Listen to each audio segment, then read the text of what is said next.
Hey, welcome back to part 2. This is my Ryobi weed whacker, and I mean that's what I call it. You might call it something different, but for about 5 years I had a battery powered one, and then when we got this house I knew pretty quickly I would need something a little more heavy duty. So if you don't know, pretty much all or the majority of Ryobi tools are battery powered, and this is gas. You can buy a very similar one that is battery powered, but I wanted gas because I've got a lot of land to cut, so we're going to get into it. I'm going to start off over here in the garden, since it's going to be literally the most challenging place to cut.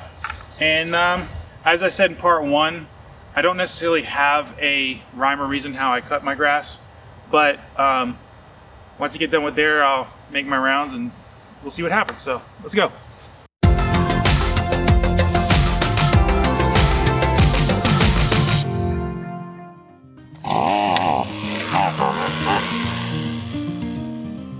Alright, so we're going to get right into this, and we're going to start in the area that is pretty much the most neglected. Because August was a pretty hot month, Martina didn't get out to the garden too much, so you can see that it's kind of overgrown.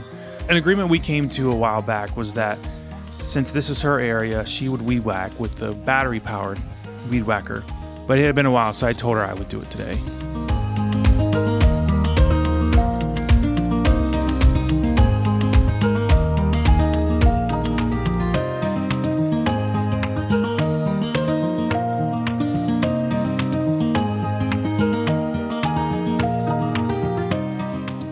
So for those of you who have children who may have a playground set, you know how annoying it is to weed whack around it and cut. So here I am just trying to do my best to get as much as I can.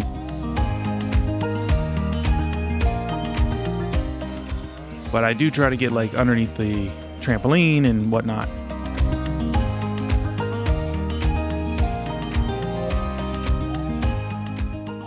You may have noticed there I smacked the ground, and that will give me more strength. And that is one thing I really love about this weed whacker and more of the professional ones. Since this is part 2, if you haven't watched part 1, you should definitely go back and watch that first. But here's the tree I mentioned that's the largest in our yard. And the challenge with this one is you can see the roots come out really far. So I can only get so close to it with the mower, and I end up having to go back and weed whack quite a bit of it. And this is pretty straightforward, just touching up the edges of the deck and whatnot. But you'll see on the right side of this image there are 2 bushes. Now those bushes actually used to be trees, and I cut them down. That's what grew back from them.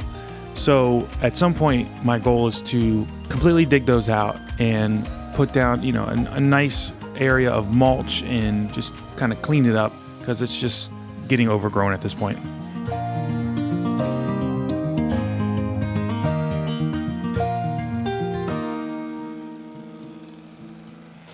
So on this side of the house, you can see there's a pile of pallets. There's also a bunch of firewood and some other little things. What my goal for this side of the house at some point is to build like just a small deck, kind of the length of the side of the house. And on that deck would be the trash cans and this little storage container system. But I also want to get a firewood holder or build one. And then all that pallet wood is actually going to be for an accent wall I plan to build in the garage. So look for that garage renovation update. So you see here, there's a little teeny patch of grass I just cut around. And there's actually a tree right there. We planted 2 of them in our yard. And I think it's dead, but don't tell anyone. So Martina wants me to leave it alone. I'm not going to do anything with it for now.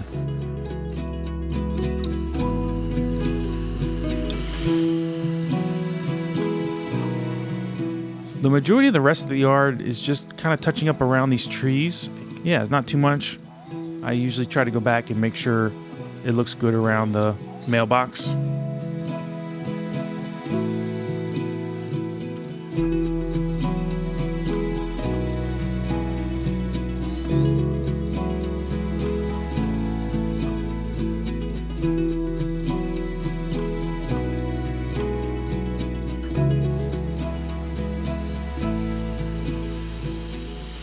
So this part is in real time, and I wanted to show you guys my attempt at turning it sideways and trying to do the edging.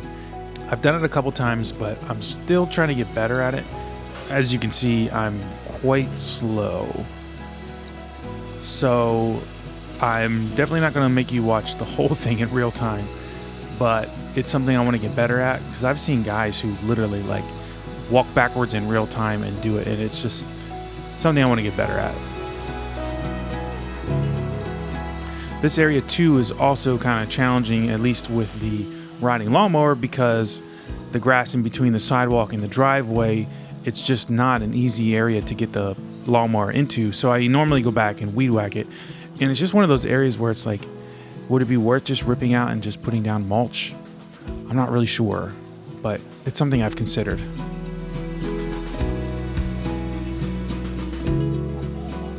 And then this is just the last little area. Again, it's an area that I can't really get the mower, so I have to go back and weed whack the whole thing, but nothing too crazy, just a little bit of grass.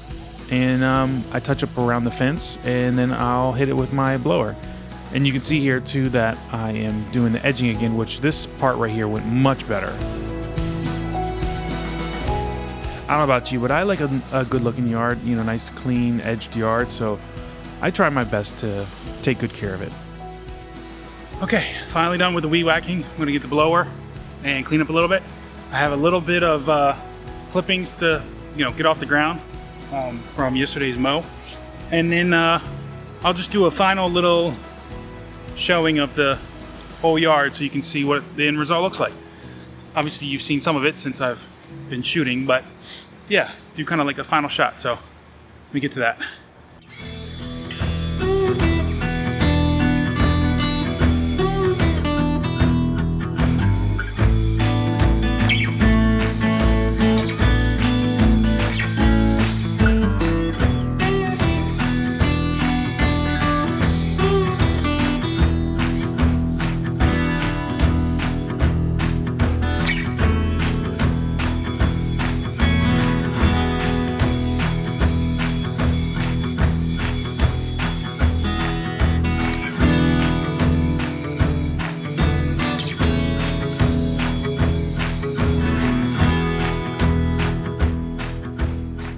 It's been a long day.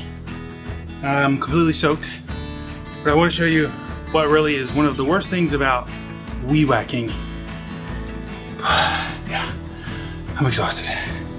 Check this out. One part that really sucks, but got the job done, so let's do that final reveal.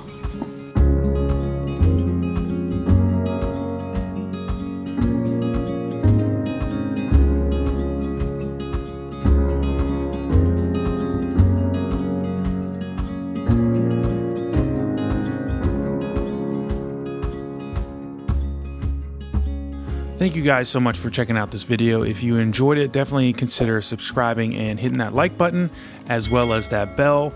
That helps me out a ton. And if you haven't seen part 1, definitely consider going and watching that, because that explains my yard a little bit more, as well as I have an unboxing video for the weed whacker, and I'll leave that in the description below. I hope you guys have a great day, and don't forget to use what you got.